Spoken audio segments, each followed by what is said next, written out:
বুঝতে পারছি না এমন একটা ছেলের প্রেমে ডিরেক্টর কেন পারুলকে হাবুডুবু খাওয়াচ্ছে। দেখো ফলাফল কি হবে সেটা আমরা সবাই জানি, তাই সেটা নিয়ে আজকের আলোচনা করব না। আজকে আমরা আলোচনা করব এই অকৃতজ্ঞ রায়ানটাকে নিয়ে।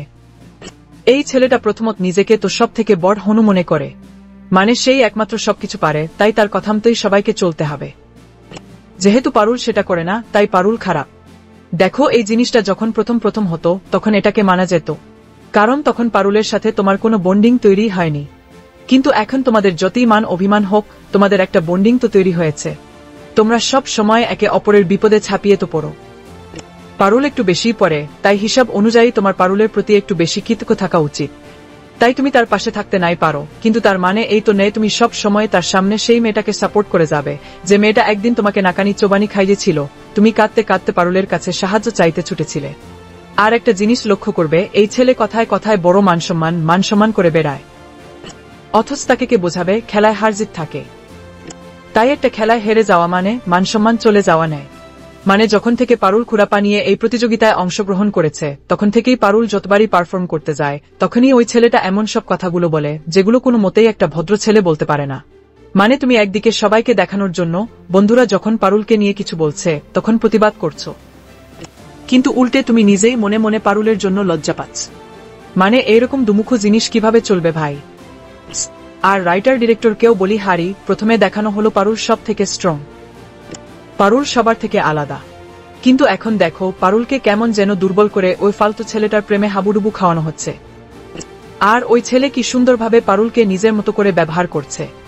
হয় তোমরা নায়ককে নায়কের মতো দেখাও, না হলে সে যেমন তাকে শেরকমি দেখাও, ফালতু তাকে মাঝে মধ্যে অতি ভালো দেখাতে যেও না। আর হ্যাঁ, দয়া করে পারুলকে ওই ফালতু ছেলের পাল্লায় ফেলো না।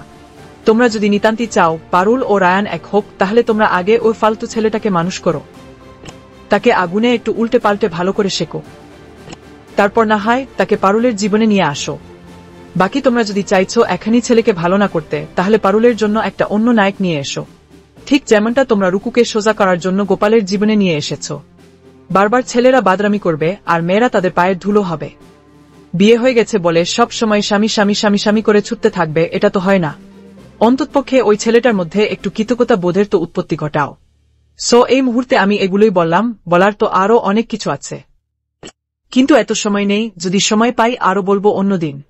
বাকি তোমাদের এই রায়ানের চরিত্রটাকে কি রকমের মনে হয়? কি মনে হয় এই ছেলেটা কি সত্যিই পারুলের মতো মেয়ের জন্য যোগ্য? অবশ্যই জানিও কিন্তু কমেন্ট করে। আর হ্যাঁ, আমার সাথে তোমাদের যে মনোভাব বা মতের মিল হবে তার কিন্তু কোনো মানে নেই, তাই তোমাদের কার কার মনে কি চলছে অবশ্যই জানিও কমেন্ট করে। তবে একটা জিনিস খেয়াল রাখবে, না তোমরা আমার শত্রু আর আমরা তোমাদের শত্রু। আর আলোচনা করছি সামান্য একটা সিরিয়াল নিয়ে। দেখুন পরিণীতা প্রতিদিন রাত ৮টায় শুধুমাত্র জি বাংলায়। এইরকম সমস্ত আপডেট সবার আগে পেতে অবশ্যই আমাদের চ্যানেলটি সাবস্ক্রাইব করে নিও।